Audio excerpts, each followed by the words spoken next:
If you've been looking at homes in Cape Coral and you've noticed that prices in the northern part of the city are cheaper, there is a reason for that. And if nobody has explained it to you yet, this video is going to save you a very expensive surprise.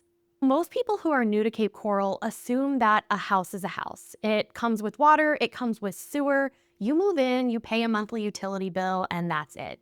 And in most cities in America, that is completely true. But Cape Coral is not like most cities.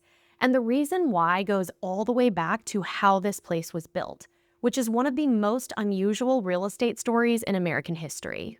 So here's what I want you to understand by the end of this video. The UEP, Cape Coral's Utility Extension Program, is not a scandal. It's not a hidden fee somebody snuck into your contract. It's a logical consequence of how this city was designed, and once you understand the origin story, the whole thing makes a little bit more sense. More importantly, you'll know exactly what it means for you. Hi, I'm Jamie Kolev with the Kolev Group. My husband Vic and I work exclusively in Southwest Florida, specifically Cape Coral and Fort Myers. And I have had the UEP conversation with hundreds of buyers over the years. And I can tell you, the ones who understand it make better decisions than the ones that don't. So let's fix that for you right now. So here's what we're going to cover today in this video. First, I'm going to tell you how Cape Coral was actually built, because you can't understand the UEP without having that context. Then I'll explain what well and septic actually means for a homeowner. Then we'll get into why the city had to step in with this program at all. Then I'm going to break down exactly what the UEP is, where it stands today across different parts of the city, and what it means for you specifically as a buyer. So let's get into it. As I said, to understand the UEP, we have to go all the way back to 1957. Here we had two brothers from Baltimore, Leonard and Jack Rosen. They flew over a stretch of this undeveloped swampland on the southwest coast of Florida. It was flat, it was marshy, and it was largely uninhabited. And they looked at this and they saw something that nobody else did, a city. They bought 103 square miles of land, which is basically the entire peninsula, for $678,000. Then they formed a company called Gulf American Land Corporation and got to work on one of the most ambitious real estate development projects in American history. Their vision was a waterfront wonderland, a city where almost every homeowner could have a canal in their backyard and a boat in the water. To make that happen, they brought in heavy machinery and dug over 400 miles of canals by hand. That's more navigatable waterways than Venice, Italy. The soil they dredged out of the ground was used to raise the land high enough so that they could actually build on it. Streets were laid out in a perfect grid, lots were platted by tens of thousands. And they sold them fast, using dinner party sales events in hotel ballrooms, charter flights for out-of-state buyers, celebrities, and marketing that was unlike anything real estate had seen at the time. Cape Coral grew from a population of 208 in 1960 to a fully incorporated city by 1970. So here's the part that matters for this conversation. When the Rosen brothers built Cape Coral, they built it as a land sales project. The goal was to sell as many lots as fast as possible. And in that era, in that part of Florida, homes on private wells and septic tanks were kind of the standard. So it was completely normal. Every home got a well drilled in the backyard, a septic tank buried under the front lawn, and that was the utility infrastructure. So city water mains, municipal sewer lines, the kind of underground utility grid that most American cities were built with from the start, Cape Coral didn't have that. It wasn't really part of their plan. The Rosen brothers were selling a lifestyle, waterfront living, sunshine, affordable lots. The plumbing details, though, were kind of secondary. So that's the foundation. Cape Coral was built with 400 miles of canals and almost no city utility infrastructure to speak of. The entire northern half of the city, tens of thousands of homes, were built on well water and septic systems that were designed for a small rural community, not the third largest city by land area in Florida. That mismatch is exactly what the UEP exists to fix. But before I explain the program itself, I want to make sure you actually understand what living on well and septic means, because most people from out of state have never had to deal with this. So when a home is on well and septic, it means it's operating its own private water and waste system completely independent from the city. The well is your water source. Instead of city water coming through a municipal main, there is a well drilled into the ground on your property that pulls water from the aquifer below. That water gets pumped into the house, usually runs through a filtration system or a softening system, and comes out of your taps. Most people who've lived on well water their whole lives wouldn't trade it. No monthly water bill, and when the system is properly maintained, the water quality is perfectly fine. The septic system is your wastewater solution. So instead of a sewer line carrying waste away to a treatment facility, there's a buried tank on your property that holds the wastewater, allows solids to settle, and slowly releases the liquid into a drain field underground. Again, standard in rural and suburban Florida. And when it's maintained properly, it works. But for a buyer coming from a typical suburb in Minnesota, Michigan, or Colorado, this can sound alarming. It's not, though. Hundreds of thousands of Florida homes are on well and septic right now. The system works. The key is knowing what you're buying. You need a well inspection, you need a septic inspection, and you need to understand the age and condition of both systems before you close. The bigger thing to understand is the long-term picture. When you buy a home in Cape Coral that's currently on well and septic, you're also buying into a future transition because the city is coming, and when it does, connection becomes mandatory. So well and septic aren't the problem. The issue is what happens as a city of 200,000 people keeps growing on a system that was designed for a fraction of that. And that's exactly the problem Cape Coral ran into. Because here's what nobody tells you. The wells and septic systems that seemed totally fine for decades started to cause problems as the city grew. And that's what's forced the city's hand. Cape Coral was designed as a low-density community. So small houses, large lots, not many people. In that context, private wells and septic systems made perfect sense. But you fast forward to today, Cape Coral has over 200,000 residents. It's one of the fastest growing cities in the country. Tens of thousands of homes all running their own wells and running their own septic systems packed into a dense residential grid that sits surrounded by water on all three sides. Two serious problems developed from this. First, the wells were depleting the upper aquifer, the underground water supply the whole city was drawing from. And as more and more homes pumped water from the same source, water levels dropped. And in some areas, wells began to dry up. On top of that, Cape Coral is surrounded by salt water. A depleted freshwater aquifer is vulnerable to saltwater intrusion, which could contaminate the water supply permanently. Second, the septic systems were failing at scale. Septic tanks work by slowly releasing treated wastewater into the surrounding soil. But in a dense urban environment, that wastewater was making its way into the groundwater and directly into Cape Coral's canals. The same canals people boat on, fish in, and live on. So by the 1990s, the situation had become serious enough that the city couldn't ignore it. In 1999, Cape Coral launched what was at the time one of the largest utility expansion projects in the country, a plan to install water, sewer, and irrigation infrastructure across all 105 square miles of the city. The whole thing. So that project is what has become the UEP, the Utility Extension Program. And because the city simply didn't have the budget to pay for it all up front, the cost was passed out to the property owners in each area as utilities were built out to them, which is why it shows up as an assessment on your property tax bill rather than a bill from the city. But this is why the UEP is mandatory. It's not a choice the city is offering homeowners. When utilities reach your area and the city sends you a notice of availability, connection is required by the ordinance within 180 days. The infrastructure had to be built. The cost had to be paid by somebody, and that someone is the property owner who benefits from it. Which means that in Cape Coral, understanding the UEP isn't optional knowledge for buyers, it's extremely essential. So if you're starting to realize there's a lot more to Cape Coral real estate than you thought, we have a free relocation guide that breaks down everything you need to know before you start your search. It's linked in the description, so go grab it. All right, now that you know the origin story and you know why the program exists, Let me explain exactly what it is and how it works.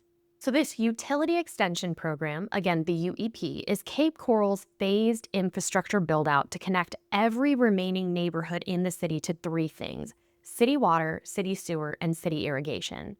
City water replaces your private well. It comes from the city water treatment plants, is tested and treated to municipal standards, and gets delivered through a water main at the street. City sewer will replace your septic system. Wastewater from your home travels through underground sewer lines to the city's treatment facilities instead of staying on your property. City irrigation is a bonus that most places don't have. Cape Coral delivers reclaimed water, which is treated wastewater, through a separate purple pipe system for lawn and landscape irrigation. It's cheaper than using potable water on your lawn, and it's one of the things that makes Cape Coral a national leader in water conservation. But here's the part most people don't understand. The UEP is not a lump sum bill that shows up in your mailbox. It's a special assessment that gets attached to your property and shows up as a line item on your annual property tax bill. So when the city completes construction in your area, each property owner receives an assessment notice that outlines what they owe for their share of the infrastructure. Property owners have options. They can pay it in full up front, which saves money on interest, or let it be financed over 20, 25, or 30 years through their tax bill. Most people choose a long-term option, which spreads the cost out over decades in manageable annual installments. For the most recently assessed areas in Northeast Cape Coral, the total assessment for a standard residential lot has been in the range of $30,000 to $35,000.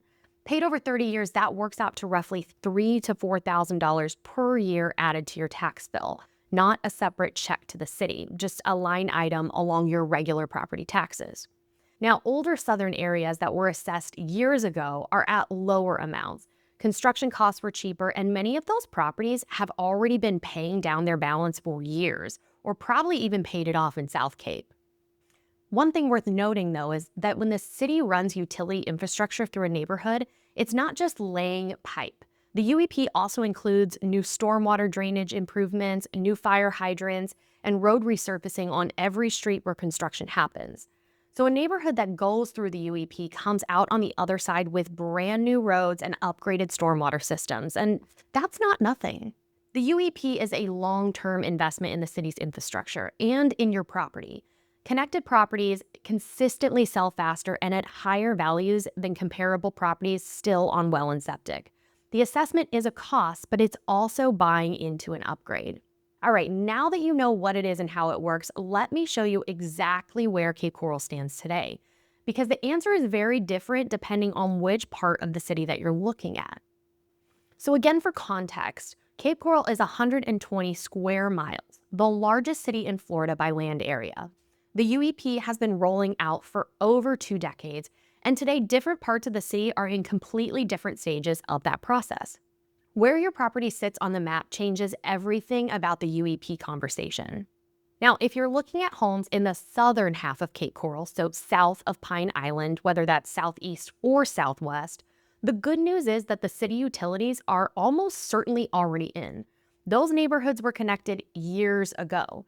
There may still be an assessment balance that needs to be paid off through the tax bill, but it was assessed at lower cost than newer areas, and many properties are close to being paid off or fully clear. If you're buying in the South, the UEP is mostly a balance check at this point, not a future liability. When we talk north of Pine Island Road, that is where the active build-out is currently happening right now. The city divided this area into numbered project zones, and while you don't need to memorize the names, here's what each one means for you in plain English as of mid-2026. The northeast quadrant is the heart of the current UEP build-out. Think of Del Prado Boulevard as the dividing line running north through this area.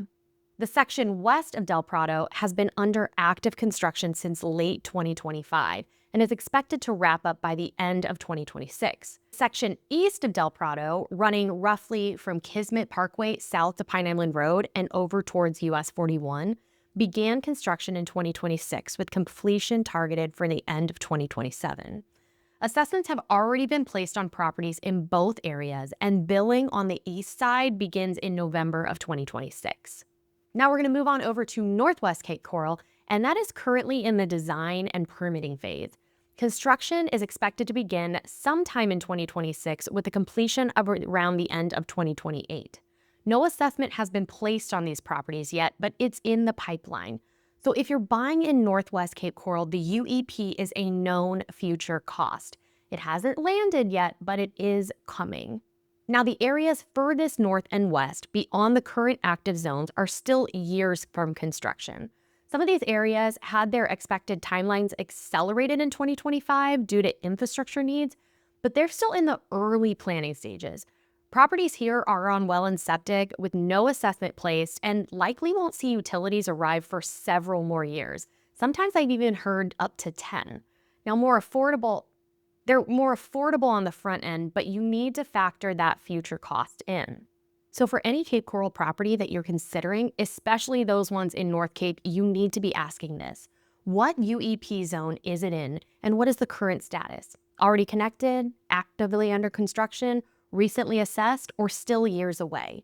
That single answer tells you whether you're dealing with a past cost, a current one, or a future one. And each requires a little bit different of an approach.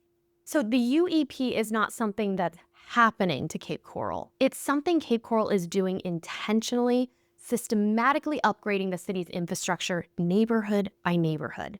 It started in the south, it's moving north, and it's going to keep going until the entire city is connected.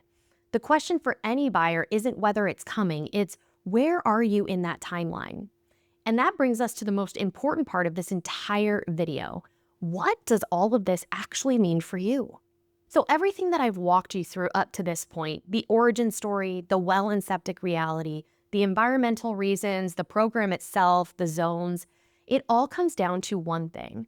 When you buy a home in Cape Coral, you need to know where that property stands in the UEP timeline, because that changes what you're buying. So let's look at 3 scenarios you'll encounter. Scenario number 1. This is the cleanest situation. City water, sewer, and irrigation are in. The assessments have been fully paid, no line item on your tax bill, no future obligation. This is common in the older southern neighborhoods. You pay city utility bills monthly like any other city, and you are done. Now, scenario number 2, also very common, especially in the south and in the recently completed northern phases. The utilities are in and working, but there's still an outstanding assessment balance showing up as a line item on your annual tax bill. That balance transfers with the property when it sells, unless the seller pays it off at closing. So as a buyer, this is knowable and it's negotiable. More on that in just a second, though. Now we have scenario 3. This is the scenario most out-of-state buyers aren't prepared for. The home is currently on well and septic. It may have already received an assessment notice, meaning the bill has been placed but utilities aren't live yet. Or it may be in an area where the UEP hasn't arrived yet, but it's on the horizon. Either way, you're buying into a future transition. Utilities will arrive. Connection will be mandatory within 180 days of notification, and the cost is either already placed on the property or it's coming. Now, this doesn't make these homes bad purchases. Many buyers actively choose North Cape Coral because the prices are lower, the lots are bigger, and they understand what's coming. But the key word right there is they understand. Going in eyes open is completely different from finding out after closing. So here's what I want you to walk away with. The UEP is not a $30,000 surprise bill. For most people who go with the long-term financing option, it's a few $1,000s a year added to the property tax bill, spread out over decades. Now, we're not going to get into the interest costs of that because that's a different discussion, but it's also not the lump sum that most people imagine when they hear that number for the first time. So understanding how it's structured changes the whole conversation. And knowing about it before you make an offer means you can factor that into your decision. You can ask the right questions and you can negotiate from a position of knowledge rather than shock. Cape Coral is a city in the middle of upgrading itself. The UEP is just part of that upgrade. And so is the growth, the new development, the infrastructure investment happening throughout the North right now. Buyers who understand that story, they're not scared of the UEP. They use it because every tool you understand is a tool you can work with, especially when it comes to negotiations. So if you want to go deeper on how to actually use the UEP as a buyer how to look up any property's assessment, how to negotiate with it, and what your real options are at closing. I'm going to have a full video on that here soon, but let's bring this on home for the time being. Here's what you now know that most people searching Cape Coral don't. Cape Coral was built by private developers in the 1950s and 60s, with canals and lots and roads, but without city utilities. That was never part of the original plan. Homes were built on private wells and septic tanks, which worked fine for a small community, but it's not going to be able to keep up with a city of 200,000 plus people. The wells were depleting the aquifer, the septic systems were contaminating the canals. The city had to act. So the UEP is Cape Coral's long-term program to fix that, bringing city water, sewer, and irrigation to every neighborhood, one phase at a time, funded by the property owners in each area through a long-term assessment of the tax bill. The South is largely connected, the Northeast is actively under construction, and the Northwest is next. Further north is still years away. So for buyers, this means knowing where your target property sits in that timeline and what that means for your budget, your negotiation, and your long-term cost picture. So you started this video either having heard the term UEP, or maybe just hearing about all the water issues, or maybe you just noticed that the Northern Cape Coral prices are cheaper and wondering what the heck is going on. Now you have the full story. Not just what the program is, but why it exists, how it works, and how to think about it as a buyer, because that is context that most people are never going to get. I promised to explain this to you from the ground up. We started in 1957 with two brothers from Baltimore digging canals in a Florida swamp, and we ended up with a clear picture of where Cape Coral's infrastructure stands today. That's the story nobody's telling you, and it's the one that makes everything kind of make sense. Again, if you want to go deeper, specifically how to look up any property's status, what the actual current numbers are, and how to use the assessment as a negotiation tool, I'm going to create another video on that, and that is your buyer strategy playbook. If you're still early in your Cape Coral research and just trying to figure out if this is even the right city for you, I want you to download our free Cape Coral relocation guide. It covers everything you need to know, and the link is in the description below. I hope you'll subscribe if you found this helpful, because we break down Cape Coral real estate like this every week, because there's genuinely a lot to know, and most people find all of this out after the fact. Make sure that you're not one of them. We'll see you in the next video.